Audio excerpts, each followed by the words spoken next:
Hello hello hello. Megabit education यवतमाळच्या YouTube चॅनलवर सगळ्यांचं सहर्ष स्वागत आहे मित्रांनो.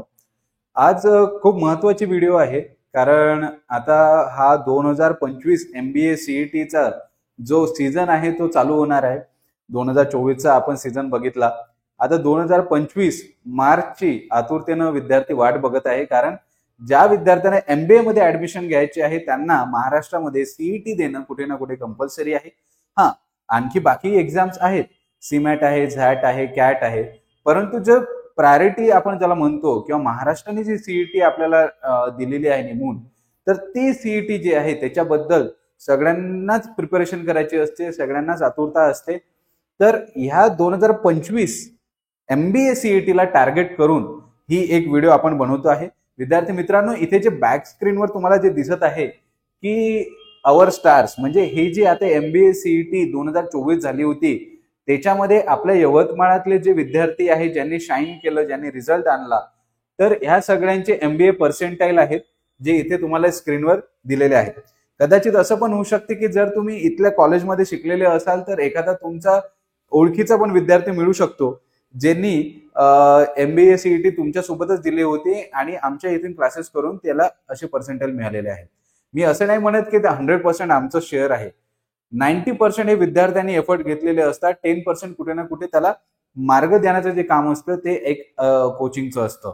तर विद्यार्थी मित्रांनो, 2024 ची ही आहे अवर स्टारची लिस्ट. 2025च्या लिस्टमध्ये तुम्हाला जर यायचं असेल तर नक्कीच तुम्ही आमच्या कोचिंग क्लासेसशी कनेक्ट करू शकता. आणि MBA CET ची जे आहे ते एनरोलमेंट जानेवारी महिन्यात चालू होईल, परंतु प्रिपरेशन जे आहे ते आतापासून तुम्हाला चालू करावं लागणार आहे. तर त्याच्यामुळे त्याचा एक्झॅक्ट सिलेबस काय आहे, पॅटर्न काय आहे ते एकदा जाणून घेऊया. जे विद्यार्थी सर्व पहिल्यांदाच इथे CET देणार आहे त्यांच्यासाठी हे फार इम्पॉर्टंट असा सेशन राहणार आहे. नेक्स्ट स्लाइडवर जाऊया. तर जसं इथे स्क्रीनवर दिलेलं आहे की महाराष्ट्र MBA CET 2024चा जो सिलेबस आहे, तर सर्वप्रथम एक्झाम नेम म्हणून इथे आपण MBA CET केलेला आहे. महाराष्ट्राची एक्झाम कंडक्टिंग बॉडी जी असते ती असते state common entrance test cell Maharashtra. जी CET बाकी सगळ्या एंट्रन्स घेत असतात तीच CET ची जी सेल आहे ती आपल्यासाठी सुद्धा MBA साठी सुद्धा एंट्रन्स घेते आहे. त्यानंतर बघा विद्यार्थ्यांनो, टोटल नंबर ऑफ क्वेश्चन जे आहे ते आहे 200. आता 200 क्वेश्चन्स तुम्हाला तिथे सॉल्व्ह करायचे आहेत, किंवा मी म्हणेल की पूर्णच्या पूर्णच तुम्हाला अटेम्प्ट करून सोडायचे आहेत. पण हे 200 क्वेश्चन कसे कॅटेगराईज झाले आहे ते बघूया. आता हे जे MBA CETचा सिलेबस आहे हे 200 जे क्वेश्चन्स आहे या 4 सेक्शन्स मध्ये कॅटेगराईज झालेले आहेत. सर्वप्रथम येतं लॉजिकल रिझनिंग, दुसरं आहे ऍब्स्ट्रॅक्ट रिझनिंग, तिसरं आहे क्वांटिटेटिव्ह ॲबिलिटी आणि चौथं आहे व्हर्बल ॲबिलिटी आणि रीडिंग कम्प्रेन्शन, जो एक इंग्लिश जो विषय आहे त्याला तुम्ही कन्सिडर करू शकता. आता हे जे टाइप्स ऑफ क्वेश्चन्स असतात विद्यार्थ्यांनो, ते असतात मल्टिपल चॉईस क्वेश्चन. म्हणजे एक क्वेश्चनचे 4 ऑप्शन्स आहे आणि तुम्हाला एक जे करेक्ट वाटतं तुमच्या हिशोबाने त्याला तुम्हाला सिलेक्ट करायचं आहे. डिस्क्रिप्टिव्ह पेपर जो आता करंटली ट्रेंड चालू झाला आहे एक्झाम्स मध्ये, गव्हर्नमेंट एक्झाम मध्ये, जिथे तुम्हाला लेटर रायटिंग, त्यानंतर डिस्क्रिप्टिव्ह पेपर रायटिंग, एसे रायटिंग असं करावं लागतं, ते आपल्या CET मध्ये अशा प्रकारची भानगड नाही आहे. आणि फक्त जे MCQ क्वेश्चन सॉर्ट ऑफचा जो पॅटर्न आहे तो इथे दिलेला आहे. नेक्स्ट बघूया की जे 200 क्वेश्चन्स आपण म्हटले हे प्रत्येक सेक्शन मध्ये कसे कॅटेगराईज झालेले आहेत. तर पहिलं जे लॉजिकल रिझनिंग आहे, जे बरेच विद्यार्थी म्हणतात की टाइम कन्झ्युमिंग आहे, लेंदी क्वेश्चन्स असतात किंवा सॉल्व्ह करायला वेळ लागतो, अशी टिप ट्रिक असं टेक्निक यावेळी गेलं तरच फास्ट होईल, नाहीतर नाही होणार. तर त्याच्यासाठी जे आहे 75 क्वेश्चन ठेवलेले आहे, कारण of course they are trying to check your reasoning. तुमचं जे लॉजिकल पॉइंट ऑफ व्ह्यू आहे, तो लॉजिकल रिझनिंग जे आहे ते चेक करायला बघत आहे. आणि ते लॉजिकल जर म्हटलं तर डोक्याचं काम येतं, आणि डोक्याचं काम आलं तर तिथे जास्त त्यांनी क्वेश्चन्स तिथे दिलेले आहेत. दुसरं आहे ऍब्स्ट्रॅक्ट रिझनिंग, ज्याचे 25 क्वेश्चन्स येतात. तिसरं आहे क्वांटिटेटिव्ह ॲबिलिटी, ज्याचे 50 क्वेश्चन. आणि जो चौथा आहे इंग्लिश व्हर्बल ॲबिलिटी आणि जो रीडिंग कम्प्रेन्शन आहे पॅसेजचा, तर त्या 50 क्वेश्चन त्याला दिलेले आहे. एकूण जर बघतो म्हटलं तर वेटेज या दोघांना सारखा आहे. ऍब्स्ट्रॅक्टला कमी आणि सगळ्यात जास्त लॉजिकलला दिलेला आहे, ज्याच्यात बहुतांश विद्यार्थी म्हणतात की सर पेपर जो आहे तो टाइम कन्झ्युमिंग होतो जेव्हा आपण लॉजिकल रिझनिंग सॉल्व्ह करतो, if we don't have proper approach in that केस.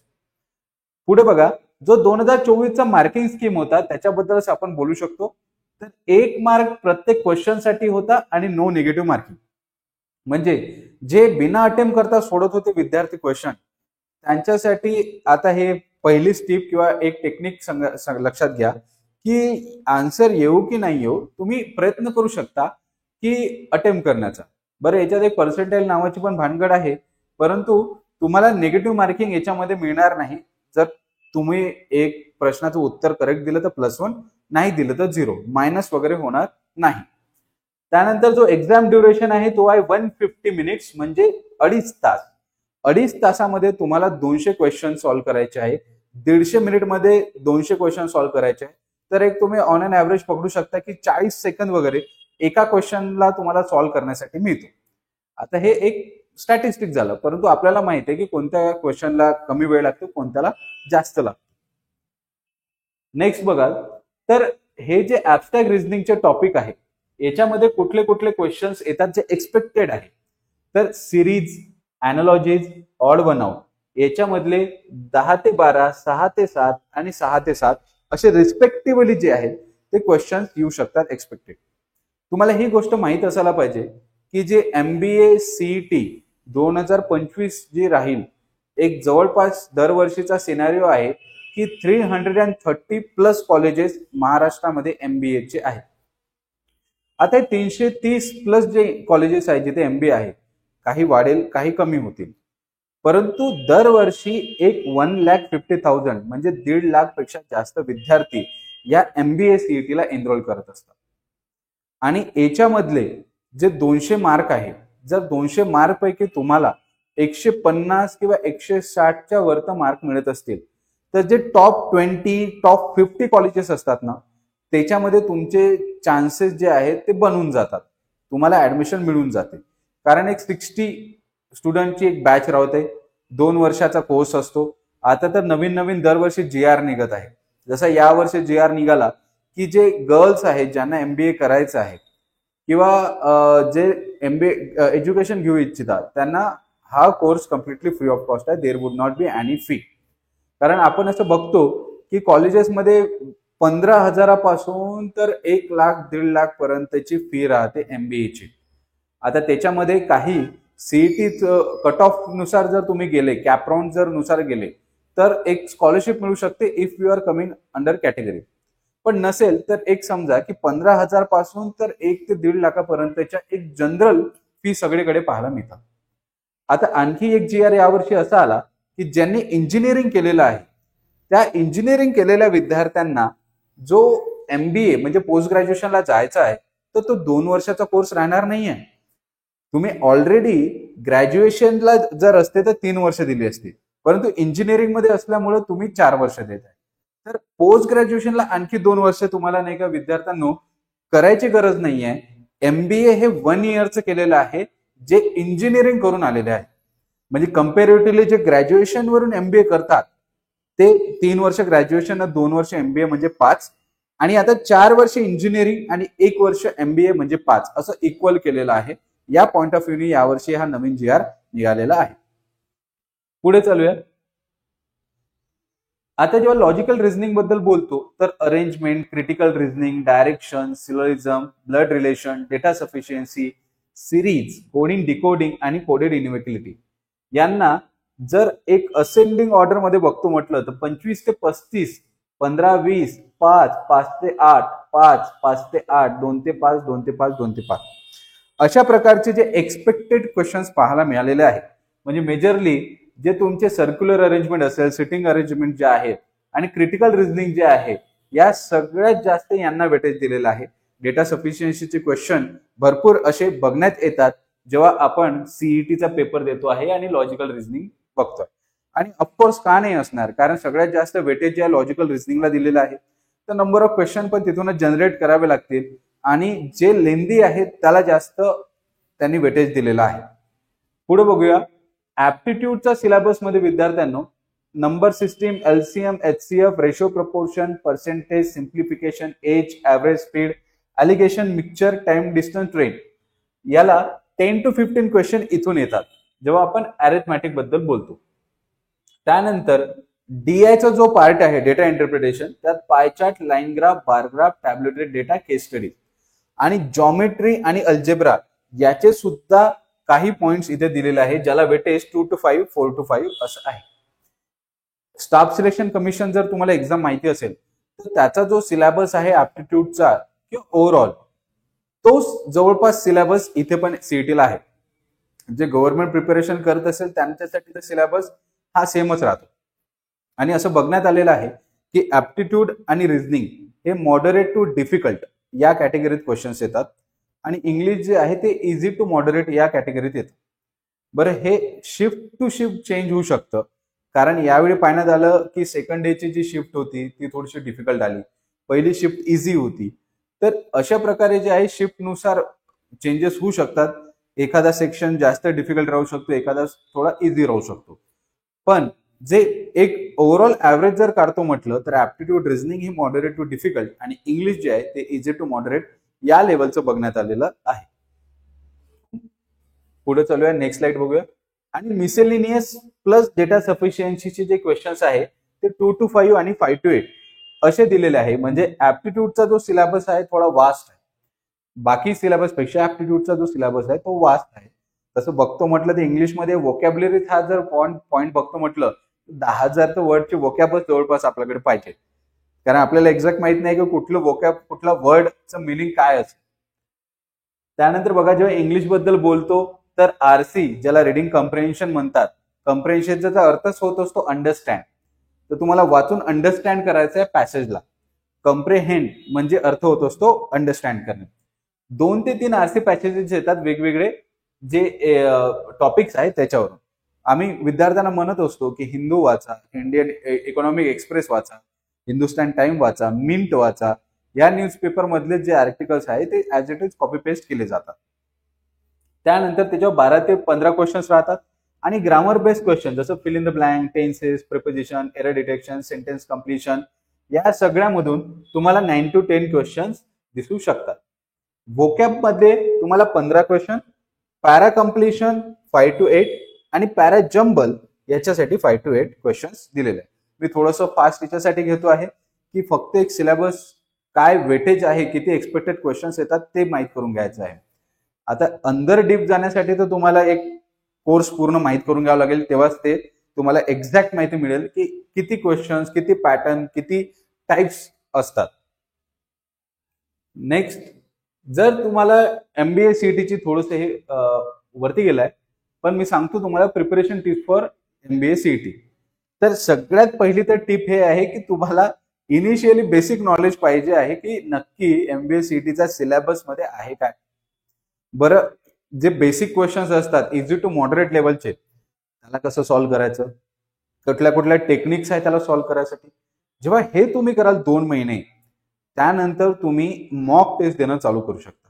म्हणजे तुम्हाला बेसिक आयडिया झाली पूर्ण सिलेबसची की मला हे सगळं येतं किंवा मला या सगळ्यांची माहिती आहे, मग मी मॉक टेस्ट देणं चालू करेल. कारण जर मी पहिल्या दिवशीपासूनच मॉक टेस्ट देईल तर माझा स्कोर कमी आणि माझा कॉन्फिडन्स जो आहे तो थोडासा कमी पडेल. 2 महिने जर मी प्रिपेअर केलं पूर्ण सिलेबसचं, तर 3ऱ्या महिन्यापासून किंवा 4थ्या महिन्यापासून ज्याची जशी स्पीड आहे तर तुम्ही मॉक देणं चालू करू शकता. भले तुमचा 70% झालेला असेल सिलेबस, तरी तुम्ही मॉक देणं चालू करू शकता आणि पॅरलली सिलेबस पण कव्हर करू शकता. तर solve mock test, this would be a first like tip in order to prepare for MBA CET. Next would be learn time management and third would be stay calm and confident. तर time management याच्यासाठी की तुम्हाला 150 मिनिटांमध्ये question solve करायचे आहे, तर तुम्हाला माहिती पाहिजे की मला कुठले क्वेश्चन्स पहिले सॉल्व्ह करायचे आणि कुठले शेवटसाठी ठेवायचे. जर मी आधीच लेंदी क्वेश्चनला हात लावला तर बाकीचे सोपे क्वेश्चनलाही तुम्हाला वेळ मिळणार नाही. तर टाइम मॅनेजमेंट अभ्यासाची तसंच की सकाळी उठून कोणता टॉपिक घ्यायचा, डिफिकल्ट घ्यायचा आणि संध्याकाळी रिलॅक्स मध्ये जर असेल तर मग एक इझी टॉपिक घ्यायचा, असं जे टाइम मॅनेजमेंट आहे तुम्हाला करायचं आहे. आणि third would be stay calm आणि कॉन्फिडंट. इतकं काही टेन्शन घेण्यासारखं नाही, जस्ट एंट्रन्स एक्झाम. बहुधा मुलं आता प्रिपेअर करत नाही आणि 1 वर्ष गॅप घेऊन मग प्रिपेअर करतात. काय लॉजिक आहे त्याच्यात? तुम्हाला माहिती आहे ना, एक्झाम जी असते ती मार्च 2025 ला आता राहील.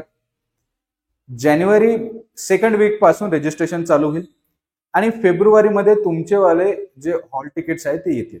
जनरली मार्चच्या थर्ड वीक पासून पेपर राहतात स्लॉट्समध्ये. तर आता तुम्हाला माहिती आहे की आताचा महिना चालू आहे माझा जुलै. चला जुलै गेला, August, September, October, November, December, जानेवारी, फेब्रुवारी, किती महिने आहे माझ्याकडे? 7. विद्यार्थ्यांचा अशी टेंडन्सी असते की 7 महिने काहीच करायचं, मग फॉर्म भरायचा आणि मग लागायचं जोमाने 15 दिवस. त्याच्यातही अर्धे दिवस आता काही होऊ शकत नाही हा विचार करता करता जातो. स्कोर कमी येतो, चांगलं कॉलेज मिळत नाही. तुम्ही नागपूरचं जरी म्हणाल कॉलेज, तर सगळ्यात नागपूरचं चांगलं कॉलेज कुठलं आहे? रामदेव बापा कॉलेज, जिथे MBA आहे. पर्सेंटाईल किती आहे? 96% वरत. मग जरी खूप चांगले नाही, परंतु याच्या नंतरचे जर कॉलेजेस मागतो म्हटलं तर MBA चे रायसोनीचं कॉलेज आहे. आणखी बाकी 2-4 कॉलेजेस आहेत, त्यांचे पर्सेंटाईल 85-86 वरती. मग यावेळी विद्यार्थी काय करतात की मला नाही का मग पडले आहे 50% सर, आता मला कुठलं कॉलेज भेटेल? मला तर पुण्याला जायचं आहे. आता 50% वर तुम्ही एक्सपेक्ट कराल की मला पुण्याला जाऊन चांगलं कॉलेज भेटलं पाहिजे, तर एक तर तुमच्या पप्पांकडे खूप सारा पैसा असला पाहिजे, जे पहिलेच डोनेशन किंवा फुल फीजच्या जे स्वरूप आहे, जे कुठलं कॉलेजचं पॉलिसी असेल त्या हिशोबाने द्यायचे. कॅप राऊंड स्किप करा. नाही तर तुम्हाला 7 महिने आहे ना, तर आत्तापासून मेहनत करायची आहे. जर आत्तापासून मेहनत करत नसाल तर जे मूर्ख विद्यार्थी राहतात, जे 2025 देऊन देतात, स्कोर कमी येते आणि मग म्हणते की सर मला चांगला स्कोर नाही आला, आता मी 1 वर्ष ड्रॉप घेतो. 1 वर्ष ड्रॉप घेतो आणि मस्त अभ्यास करतो आणि चांगला पर्सेंटाईल काढून चांगलं कॉलेज घेतो. अरे मग हे 7 महिने गेले ते काय केलं? आणि 1 वर्ष जे करशील, जे तू विचारात राहशील, जे विचार आणखी करशील, बाकी गोष्टीत लागशील, अरे काय फायदा? You are losing your 1 year, the precious 1 year. म्हणून मी विद्यार्थ्यांना कळकळीनं सांगतो की कुठेही करा प्रॅक्टिस, कशीही करा प्रॅक्टिस, चालू करा आत्तापासून. 7 महिने आहेत, असे जातात असे. सिलेबस एवढा वास्ट आहे ना, भले तुम्हाला क्वेश्चन हे सोपे येईल, अरे हा तर होता यार, हा तर मला जमला असतं, अरे इतकं सोपं तर याचं मिनिंग होतं. पण जोपर्यंत तुम्ही पूर्ण सिलेबस करणार नाही ना, मॉक टेस्ट देणार नाही ना, तर हा जो सोपा वाटत होता क्वेश्चन, तो त्याला येईल दुसऱ्याला ज्यानं केला अभ्यास, तुम्हाला नाही. तर हे टाइम मॅनेजमेंट, मॉक टेस्ट आणि stay calm and start preparing now, हे जे आहे हे मूल मंत्र आहे विद्यार्थ्यांनो, जे तुम्हाला आत्ताच फॉलो करायचे आहे. आय होप की तुम्हाला मी जे सांगतोय गोष्टी ते पटताय. नाही पटत असेल तर पटून घ्या, कारण आम्ही विद्यार्थ्यांना बघितलेलं आहे. त्याच्यामुळं आम्हाला एक सॉर्ट ऑफ एक्सपिरियन्स झाला आहे की टेंडन्सी कशी असते मुलांची. तर या गोष्टीला फॉलो करा, आतापासून प्रिपरेशनला लागा. MBA CET मार्चमध्ये येईल, जवळपास 7 महिने तुमच्याकडे आहे. Start doing preparation. आणि कुठल्याही प्रकारचं डाऊट असेल, कुठल्याही प्रकारचे तुम्हाला हेल्प पाहिजे असेल तर डिस्क्रिप्शन बॉक्समध्ये ग्रुप्स आहे, कॉन्टॅक्ट नंबर्स आहेत, त्यांना कॉन्टॅक्ट करा आणि आमच्या चॅनलला नक्की सबस्क्राईब करा. सो या व्हिडिओमध्ये इतकंच. पुढे भेटूया आणखी एका नवीन टॉपिक सोबत. तोपर्यंत थँक्यू आणि नमस्कार.